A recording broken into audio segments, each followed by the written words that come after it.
Welcome back everyone to Welstopia, and today we are at the Market District to take a look at the Northwest Trading Post, which is Stina Rose's shop that has just opened up. And I want to see what they have. They have a rose bows for 5 diamonds, power of 5, punch 2, unbreaking 3, flame and mending. What do I got right now? Power 5, unbreaking 3, and mending. So I don't have the flame, which I could give or take, and I could even give or take the punch. So I think I'm fine with what I have. I can't afford that. String, well, I won't be needing string because I have that. Improvised spider farm, you could say. Cobwebs, enchanted tools. And now we have some enchanted armor. That could be useful because after the last episode I was building in the western corridor. I fell down and I survived the fall. Just missed a lava lake, but I survived the fall, but my armor got pretty much beat up between that and the spider thing. So let's see if there's any decent. Alright, you're selling enchanted armor for 2 diamonds each. And it costs more than 4 diamonds just to make it because it's diamond armor. And cursed items, 1 diamond. Well, let's see. So what do we have here? With as much time as I've been spending in the nether, fire protection would be good, but I don't want a curse of vanishing if I get myself killed. That won't be fun. But, well, mending would be great. And I can add additional things on top of it. But I think the toughest one for me to get something on with this. So let's say mending and unbreaking 3. I can add a little bit of protection on top of it. So we will take this one. Let's see. Mending, unbreaking 3. Well, at least it won't break on me, that's for sure. And the second one that I want is, well, we have a mending helmet here. Protection 3, unbreaking. Well, this will have some nice protection on it. I think I can get respiration elsewhere to add to it. So we will take that. Right, that's 2 of them.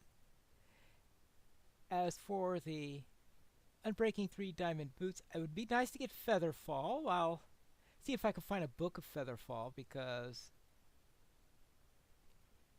Featherfall would be good just in case I fall out of another. Now here I got a choice between Curse of Vanishing and Curse of Binding.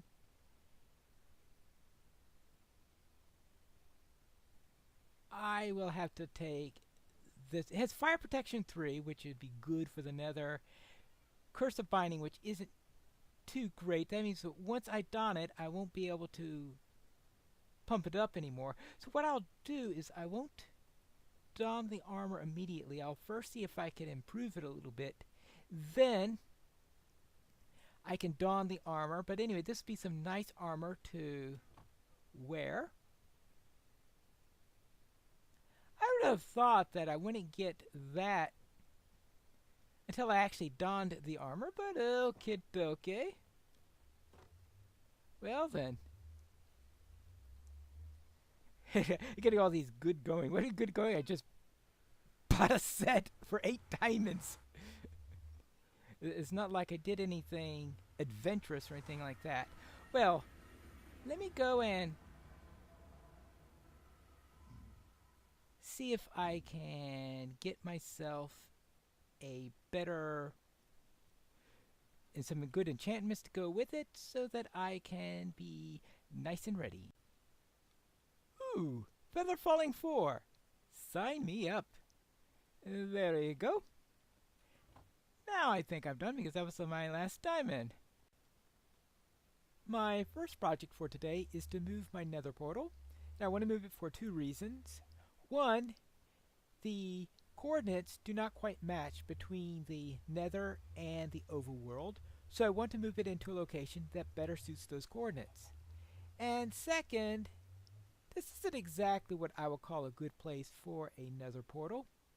It used to be pretty decent back when I had all those chests over here, But now that's no longer the case, I think it's best to move it down here, and this will be just about where I calculate the Nether Portal should be in order to match perfectly with the overworld.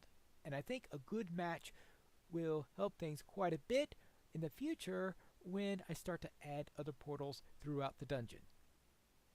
So now I need to get digging, and hopefully I'm not going to mess up whatever I have out here. Actually, if I wanted to match up with my current portal properly, I would have to go a lot deeper than this. But what I can do is I could put the portal right around here and then move my portal in the Nether to closer in the direction I usually go. So I think that would be a win-win situation. So I think this would be a good spot to place the portal if I wasn't constantly seeing water drip down the ceiling. Yeah. Oh yeah, there you go. I guess that's where I've got the pumpkin farm. If I compute this properly, if I move the portal in by 2 to where these banners currently are, everything should sync up perfectly. I'll have a little bit more wiggle room here, and everything will be great. Now we're at the right spot, and on the other side I actually have a little bit more breathing room than I had before, which is good, because that was always a little bit tight. So therefore that's now in the right place. So now to build the Nether Portal in the proper place in the overworld. I have my usual outside now, and on the inside I've gone as far as I can, because any further I'll intercept with the outdoors, since that particular light is the light that's being used for the pumpkin farm out there. So therefore I'll be covering that up, so I won't have to worry about that. So what I'm going to do is I'm going to place the portal right here.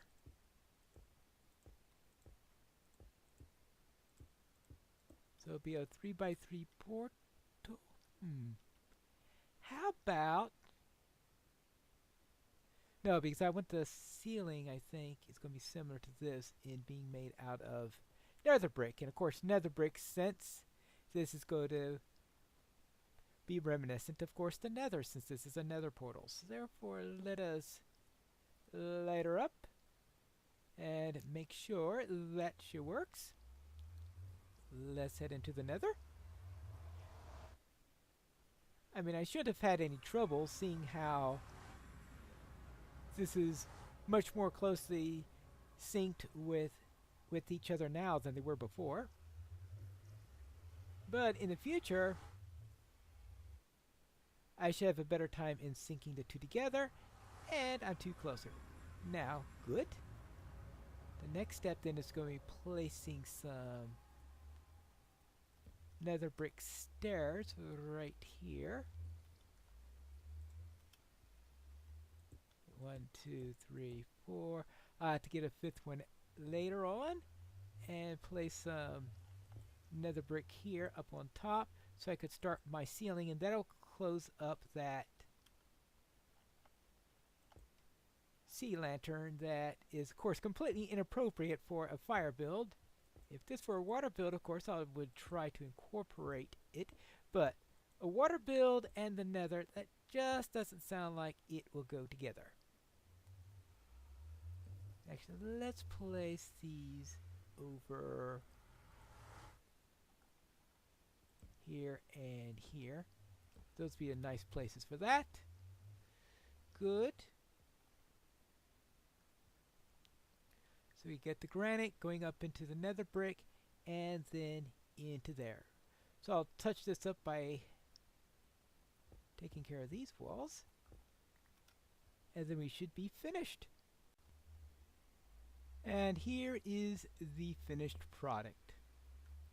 I think that'll do quite well. It's now in a much more convenient location, slightly bigger, and it looks more like a Nether Portal. Ah, there is one detail I missed. I forgot to put up the banners, so I have a pair of banners now to welcome you over to the temple, and then we are done, and we can head on to our other project for today.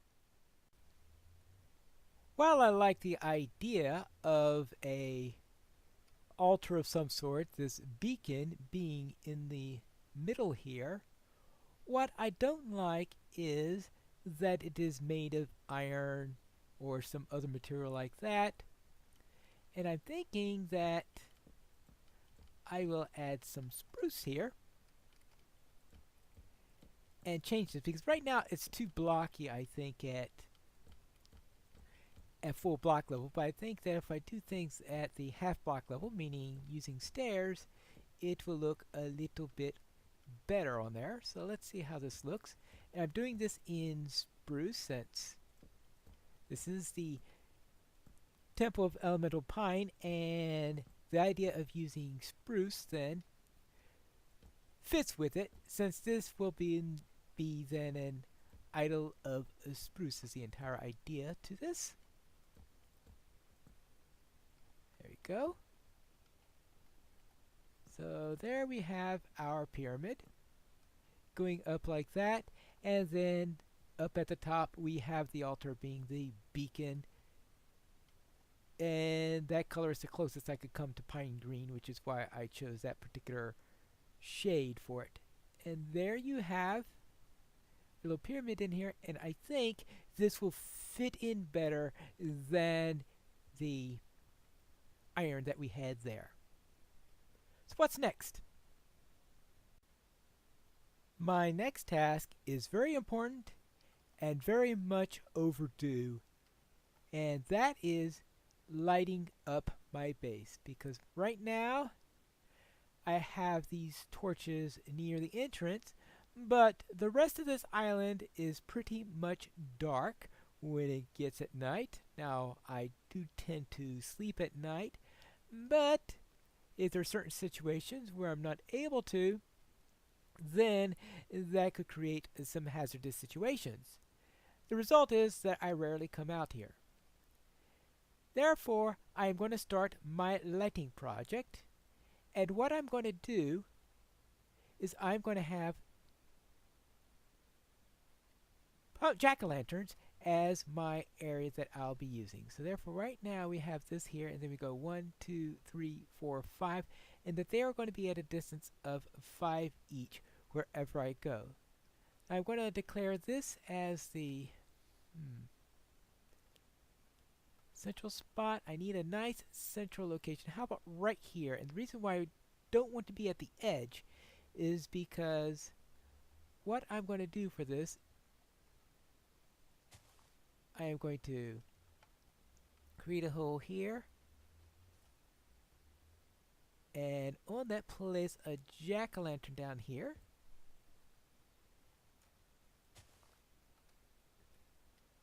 and then we'll put that there. I think if I go 5 each, I should have no trouble in order to get enough light here. 1, 2, 3, 4, 5.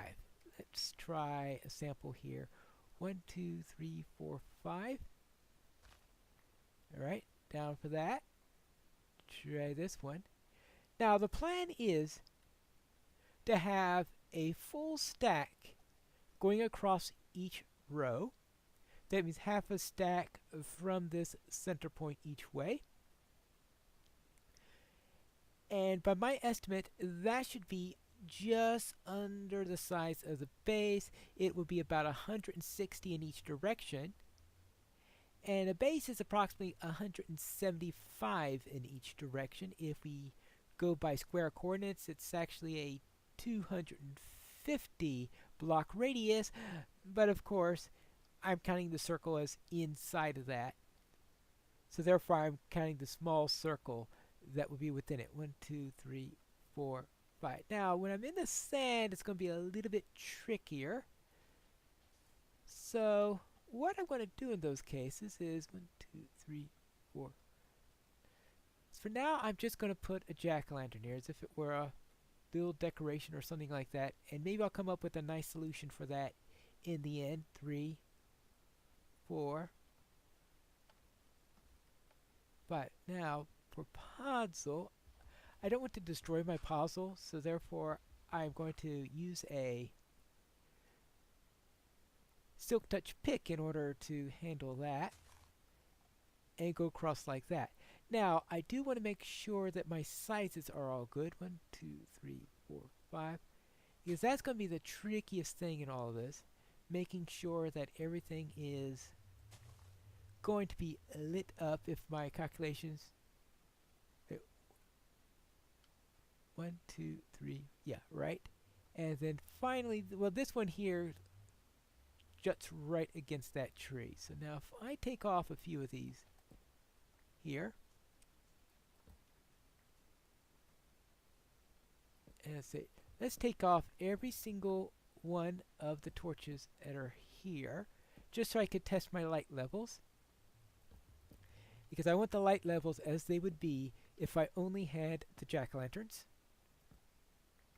Now I do have the sun, but fortunately the command I'm using, the F3 command, shows both with sky and without sky. So therefore, if I'm right here, I can see that we are at light level... Okay, well, light level 13 right here, which is about what I would expect, because it's 15 where the jack-o'-lantern is, 14 where the bush is, so therefore this will be 13. And this will be then be the center point for each one, which is a nice 9. And a 9 won't be able to spawn anything. Now, we do have this as an 8, but that's because I don't have anything there yet. So therefore, I will just now fill in a nice row all across here, and then I'll start to fill in my first line across, and we'll see what we get.